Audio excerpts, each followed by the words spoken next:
Hello again. In today's installment, what we're going to look at, based upon popular request I should say, is instead of just looking at your own driving, but looking at your driving versus a session from another driver and seeing if there's any intelligence or insights you can glean from understanding how you're driving compared to somebody else, not necessarily in the same car, but in different cars at different points on the track. And while this doesn't always give you the most precise and accurate information, because there could be differences in the car, there could be differences in the session, there could be differences in track conditions, what it does do is gives you an indication of how you're doing against your competition. And it's important to note that at certain points, especially when you're racing, knowing how you're doing against other cars regardless of how they're set up will give you a good indication of where you may be vulnerable on the track come race time.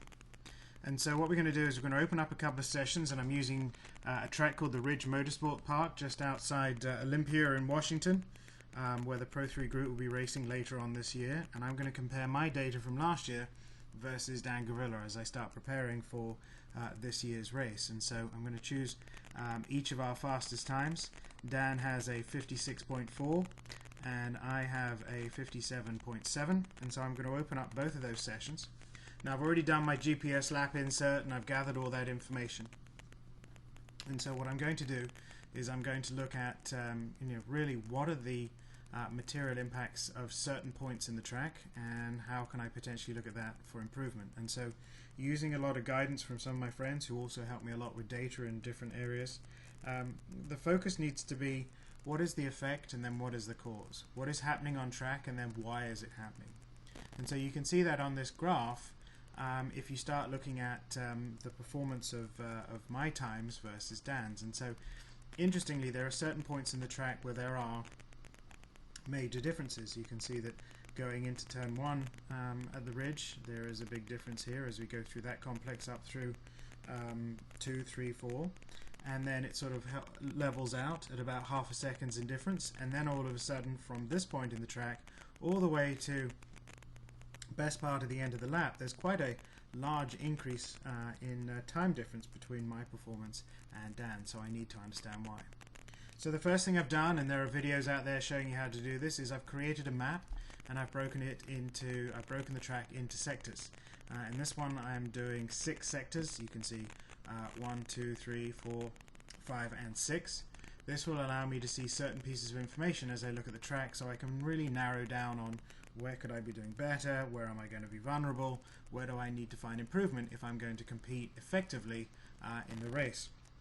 And so I could look at that on the track, on the measures graph, and you can see that here. I'm just going to take the map away for a minute in terms of 1, 2, 3, 4, 5 and 6 here.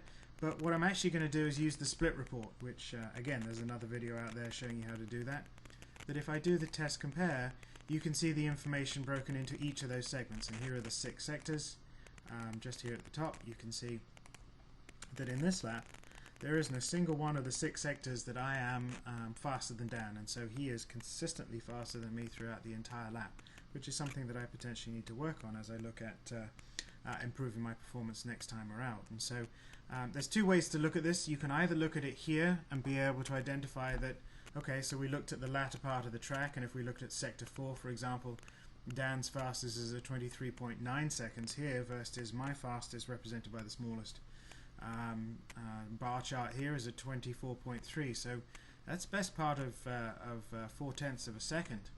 We roll that into sector number 5, and then Dan's fastest is a 22.2 versus my 22.5, and then again another 0.3 of a second there. And so within just those 2 sectors alone, I've found nearly 3/4 of a second in terms of lap time. Now you can look at it on here, or you can actually get a little bit more detailed and you can export it into Excel. This gives you the ability to put this into a Excel spreadsheet, where what I've done is I've taken that and I've applied some conditional formatting in Excel, which I won't bore you with on this video. It's something that some people may or may not need to know how to use, but what I've been able to do is colored in green the areas where each of the drivers has got their fastest sector.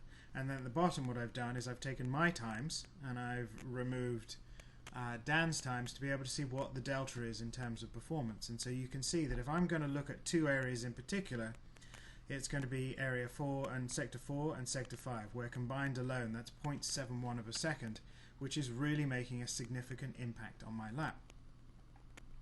And so this is where we need to go back to the AiM software, and we're going to need to go back to the measures graph, and we're going to take sectors 4 and 5, which coincidentally you can see the impact of the difference between the two in terms of I'm hovering at about half a second for most of the lap, and then all of a sudden in that last sector, last two sectors I should add, I'm now best part of 1.1, 1.2 seconds slower than Dan. And so using a feature which I haven't shown yet, I'm going to click on this plus button, which is going to allow me to zoom into certain parts on the track, and I'm just going to highlight by holding down the mouse button sectors 4 and 5. And what that's going to do is that's going to zoom into that particular area, and now I'm going to be able to look at just those two sectors, sectors 4 and 5 alone, and see what's happening. So we know at the beginning of the lap not a huge amount in that sector is happening, but at this point onwards, I'll open up the map again so you can see where that is. At apex of, I believe this is turn 10, but correct me if I'm wrong, it could be a little bit later. This area of the complex, you can see I'm starting to really lose time, and it's interesting when you look at that on the chart, you can see that through there's a very easy thing to look at. First of all, Dan's red as the reference line and I'm blue, and when I'm above the red line I'm slower. You can see that in this instance Dan is carrying more speed through that corner, and as he carries a little bit more speed, and we can see that that's not a huge amount, at that point Dan's speed is 41.6 to my 39.2, so we're talking 2.5 miles an hour in terms of difference. That carrying that speed all the way down that small straight here from there to there gave Dan a material bump in terms of performance. Then coming into this second corner here, as we look at this study, we notice that Dan's carrying more speed again, and so I'm overslowing by slowing the car down with a deeper line. And when I'm actually getting on the accelerator out of the corner, you can see that while Dan's red line is nice and smooth in terms of transition, I have a bobble here which looks like a lift, which means that even more he's carrying that speed all the way down this straight now as we head down this corner. You can see as I click on the map, you can see what that translates to. Just those two sectors alone as we look at it, and I can actually use the delta tool here, which is this little, looks like a triangle, where it is a triangle on the chart. I can hold down where I want to be able to see there, and drag it all the way up to the top where where we break again for the next corner. And now we're already looking at 0.444 of a second there in terms of difference, just from being able to carry just a little bit more speed through those two corners and carrying it down those straights. Then as we get to this last bit, as we get up to the ridge complex, there's a little bit of difference here, but not a huge amount. Dan just brakes a little bit later than I do, and you can see that here.